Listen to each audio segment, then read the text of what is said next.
Hello everyone. In today's video, we are going to learn about nucleic acids.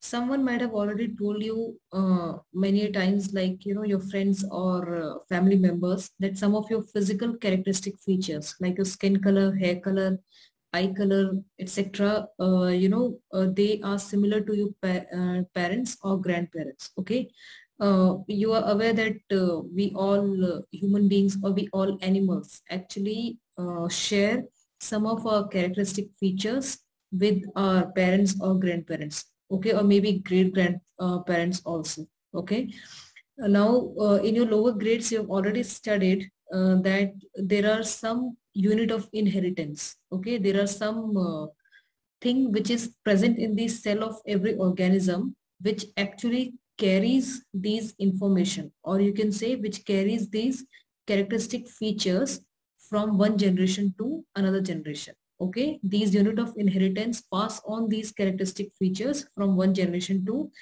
another generation. Okay, and as we have studied in the lower classes, these unit of inheritance are known as genes, and these genes are actually present on the genetic material which is present inside the nucleus of a cell. Okay, so where this genetic material is present? Genetic material is present inside the nucleus of a cell. Okay, and in genetic material we have genes.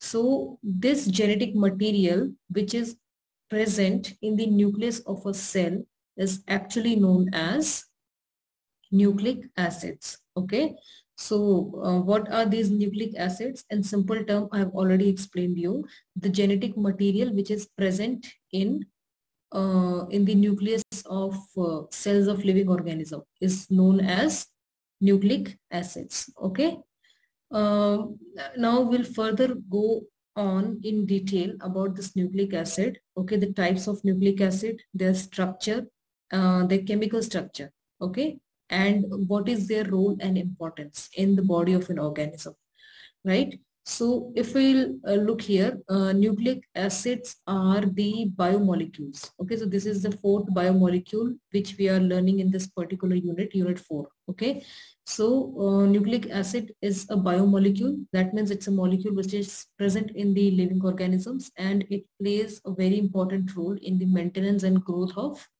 living organisms. Okay, and it is made from the long chains of nucleotides. Now this point you have to remember, it is very important that nucleic acids, they are made from the chains of nucleotides. Okay, long chains of nucleotides, and all these nucleotides are linked with each other with the help of a bond which is known as phosphodiester bond. Okay, so this bond also, you just remember the name, phosphodiester bond. Okay, so nucleic acids are the biomolecules, fine, and they are the long chains of nucleotides, and these nucleotides are linked with each other with the help of phosphodiester bond. Now what is nucleotide? What is phosphodiester bond? We will learn a little later in this video. Right now you just remember in simple term that nucleic acids are nothing but the genetic material which is present in the body of living organisms. Okay, and these nucleic acids, they also have genes in them. Okay, in detail we will learn little later in this video. And also remember that about nucleic acid, whatever I'm teaching you right now in this video, everything is not a part of your IGCSE syllabus, but I'm teaching you all these things because these are the very basics of nucleic acids, and if you're learning about nucleic acid, you must have the knowledge of these very important points also. Okay, so nucleic acids, they are the long chains of nucleotides, and these nucleotides are linked with each other with the help of phosphodiester bond. Now there are two types of nucleic acids. One is DNA. I'm very sure everybody knows about DNA. You have studied in the lower grades. And the second type of nucleic acid is RNA. Okay, so DNA is, the full form of DNA is deoxyribonucleic acid, and the full form of RNA is ribonucleic acid. Okay, so remember this DNA is deoxyribonucleic acid, and RNA, the full form is ribonucleic acid. Okay, so this picture just shows you the location of this genetic material. If you look at the cell, every cell has a nucleus. Okay, so this is the nucleus of a cell, this yellow color portion. Inside nucleus, in the center, we have genetic material, or just chromosomes. You have studied about chromosomes in reproduction unit, isn't it? Okay, so this chromosomes, if you will take one chromosome and just open it, okay, open it, so you will get a long thread, and inside, and if you'll enlarge, okay, if you'll enlarge, or if you'll just see the picture of this long thread, you can make out that this long thread is having a double coiled structure like this. Okay, okay, so this if you'll enlarge, or if you'll just not enlarge, if you'll magnify the image of one thread, okay, so you can make out that this thread is actually a double helix structure. Okay, this thread is actually having a double chain which is coiled around each other in this manner. Okay, so this is the DNA. Remember that DNA is a genetic material in almost all the organisms. RNA is alone present as genetic material in viruses. Okay, so RNA is present in as genetic material in viruses, and only some of the bacteria, not all, very few bacteria, they have RNA as a genetic material. That's it. So RNA is present as a genetic material only in viruses and some of the bacteria. Remember this point. All right. I hope you guys are clear till here. Next, we'll learn about DNA structure. So DNA, I've already told you that it has a double helical structure like this. Okay, DNA is having actually two chains of nucleotide. I've written here DNA is a polynucleotide chain. This is very important. I'll tell you a little later what is nucleotide. So DNA is a polynucleotide chain. Okay, poly means many. Okay, the meaning of word poly is many. So DNA is a polynucleotide chain. That means one DNA molecule is having many nucleotide units in it. Okay, and a DNA is having actually two nucleotide chains. Okay, so DNA is having two chains of, or you can say a DNA is having two polynucleotide chains. Okay, and these two polynucleotide chains, they just coil around each other like this. Okay, so they form a highly coiled structure like this. Okay, they coil around each other like this in a right angle fashion, and they form a double helical structure. Okay, double helix structure. So DNA has a double helix structure. We call it as double helix because there are two strands of polynucleotide chain. Okay, two strands of polynucleotide chain which coil around each other in a helical manner. Okay, or you can say which coils around each other in a right hand direction, and they forms a helix. Hence, it is known as double helix structure. Okay, and the two strands of DNA, they coil around each other. Another very important point is the model of double helix structure of DNA. It was actually proposed by two scientists, and their name is Watson and Crick. They were actually chemists. Okay, so it was the double helix structure of DNA was proposed by two chemists, and their name was Watson and Crick. Okay, and this another very important point. All DNA, they have four nitrogenous bases. Okay, they have four nitrogenous bases. Now these bases are known as nitrogenous bases because they have nitrogen in them. Nitrogen element is present in these bases. That's the reason they are known as nitrogenous bases. Okay, because of the presence of nitrogen element. Okay, so these nitrogenous bases are of four types. Okay, guanine, it is represented by G. Cytosine, it is represented by capital C. Thymine is represented by T, and adenine is represented by A. Okay, so four nitrogenous bases present in DNA are guanine, cytosine, thymine, and adenine, right? And then remember that in case of RNA, okay, in case of RNA, what happens is this nitrogenous bases are same. Okay, guanine, cytosine, and adenine.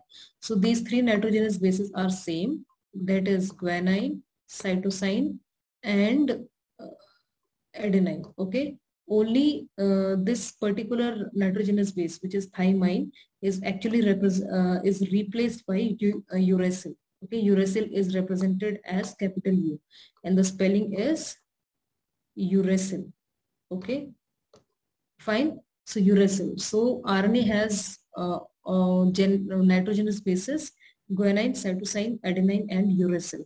And DNA has guanine, cytosine, adenine, and thymine. Okay, so this thymine and uracil, they exchange, not exchange, thymine is replaced by uracil in case of RNA, or you can say in DNA, uracil is replaced by thymine. Okay, so the four nitrogenous bases are guanine, cytosine, thymine, and adenine in DNA.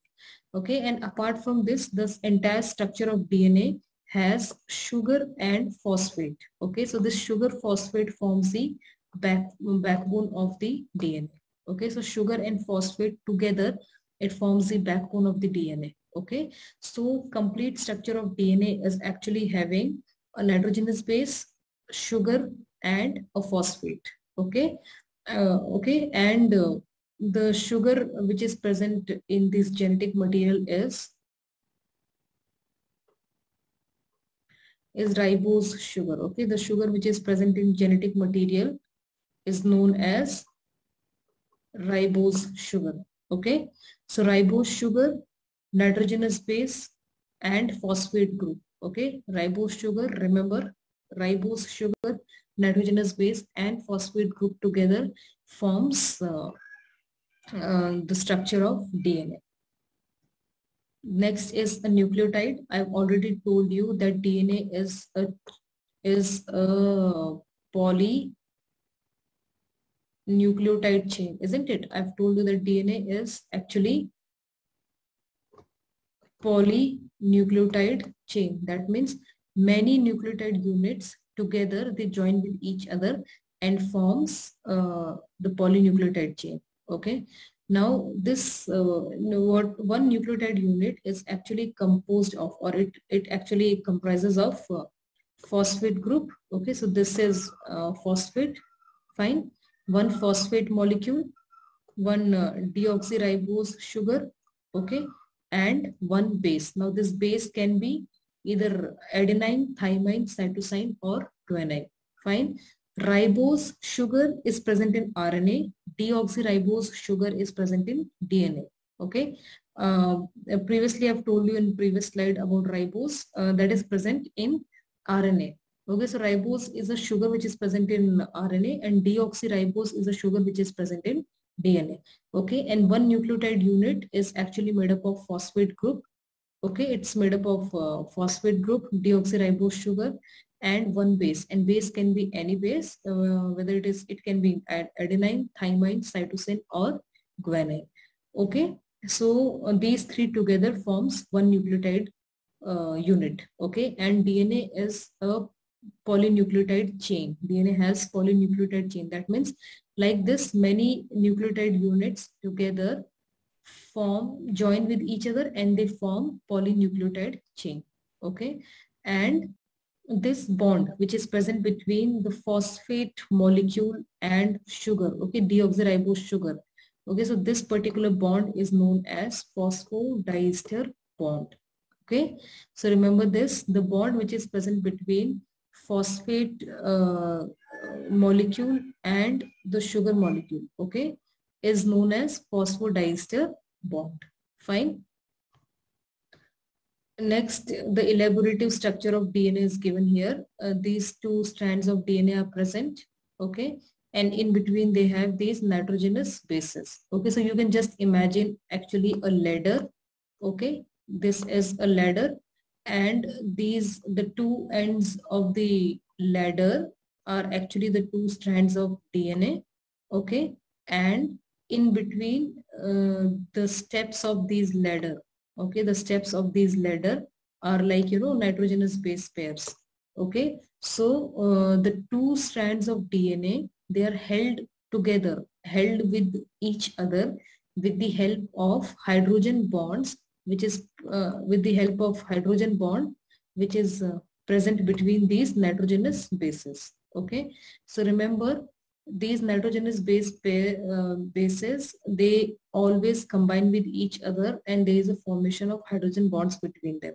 Remember, very important point, this is very important point, that adenine always combines with or forms bond with thymine. Okay, and cytosine always forms bond with guanine. Okay, you cannot make a bond between adenine and guanine, or thymine or cytosine. Okay, or maybe adenine and cytosine, or thymine and guanine.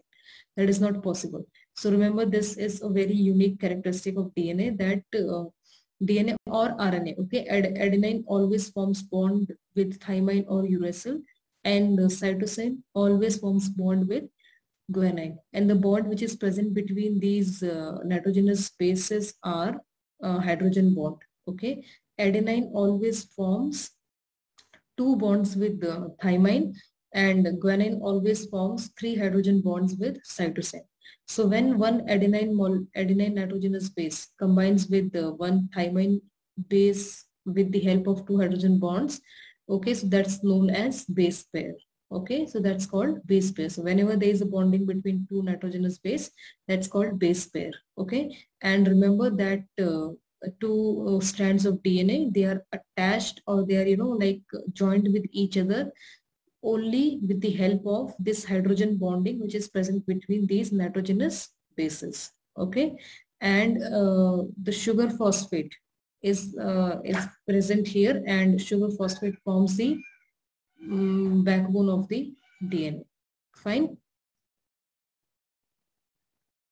Here is the elaborated structure of DNA. It's written here, the two strands of DNA run anti-parallel to each other. This is where another important point. The two strands of DNA, they run anti-parallel. That means in opposite direction to each other. Okay. If you look here, this is the sugar molecule. This is the phosphate molecule. Okay. And in center we have nitrogenous base pair. Fine. So together these three, that means nitrogenous base, sugar and phosphate. Okay, together these three forms one nucleotide unit. And if you see, the entire DNA is having many nucleotide units. Okay, that's the reason it is known as polynucleotide chain. And if you look at this this end, the DNA molecule, I mean the phosphate molecule and the sugar molecule, okay, their direction is opposite. This is because of the bonding between the sugar molecule and the nitrogenous base. Okay, so nitrogenous base can only get attached to this particular carbon which is present in this position. So that's the reason that one strand of DNA, the two strands of DNA, they always run anti-parallel to each other because of the bonding between nitrogenous base and the sugar. Okay, so this sugar and phosphate, okay, this sugar and phosphate molecule together forms the backbone. Okay, it forms the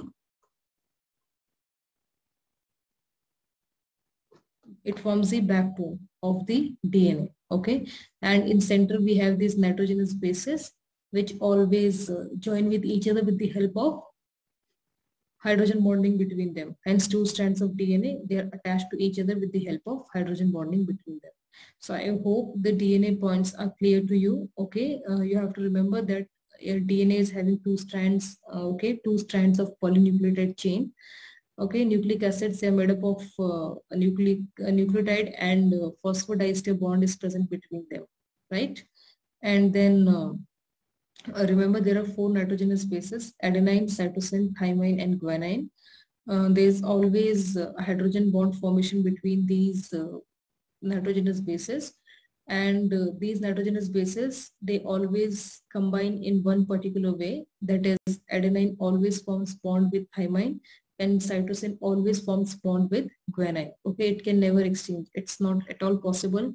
It's never possible in any of the living organism. This can never happen. Okay, so remember, A always combines with T and C always combines with G. Now just two exam tips for IGCSE paper. You do not need to learn the names of the bases, just their letters. Okay, so the name at the complete or the full name, that is adenine, guanine, cytosine and thymine, is not a part of your IGCSE syllabus. You can just remember the letters, that is A, T, C and G. Okay, and the second very important tip is make sure that you know which bonds with which. Okay, that means and you have to remember that adenine always forms 2 hydrogen bonds with thymine. Okay, and cytosine always forms 3 hydrogen bond with guanine. So remember this, okay? Because this is the most commonly question asked in this topic about DNA. Fine, whether it will be asked either in multiple choice questions or maybe in core paper, sorry, extended paper. But remember that C always combines with G and A always combines with T. The last topic of this chapter is water. So you guys are already aware that water is a universal solvent. You might have studied about this in chemistry also, that most of the substances which are present on earth, they can easily dissolve in water. Okay, hence water is also known as universal solvent. Now, what is the importance of water in living organisms? When we talk about plants, we know that plants are having transporting tissues, vascular tissues, xylem and phloem. Okay, so plants, they absorb water and then they conduct water with the help of a tissue which is known as xylem. But remember, whenever they absorb water, okay, from the soil, there are many mineral ions present in soil, and these mineral ions get absorbed into the plant with the help of water because they are present inside the water. Okay, so xylem and phloem in plants, they help in conduction of water and minerals and food. Okay, so phloem, which is present in the plants, is also a vascular tissue, and it helps in translocation, or you can say in simple terms, transportation of food from leaves to different parts of the plant, or from other parts of the plant, I mean from one part of the plant to another part of the plant. Okay, so phloem is also having because phloem is a living cell, so it also has water in it, right? And apart from this, when we talk about human beings, in our body, once the food gets completely digested, it is transported to different parts of the body with the help of blood. And the blood of human body is actually 90% made up of water. It is liquid in nature because of the presence of water in it. Okay. Then you know that every organism produces waste, right? So every organism produces waste.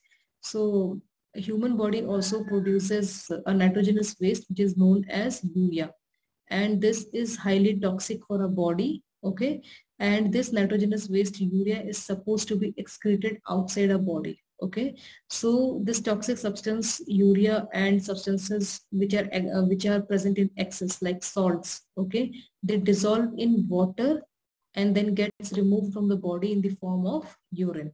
Okay, so remember the urine produced in a body is also liquid and it has more amount of water in it. Okay, so this urea, nitrogenous waste, urea and excess waste substances which are present in excess like salts, they dissolve in water and released out of the body, excreted out of the body in the form of urine.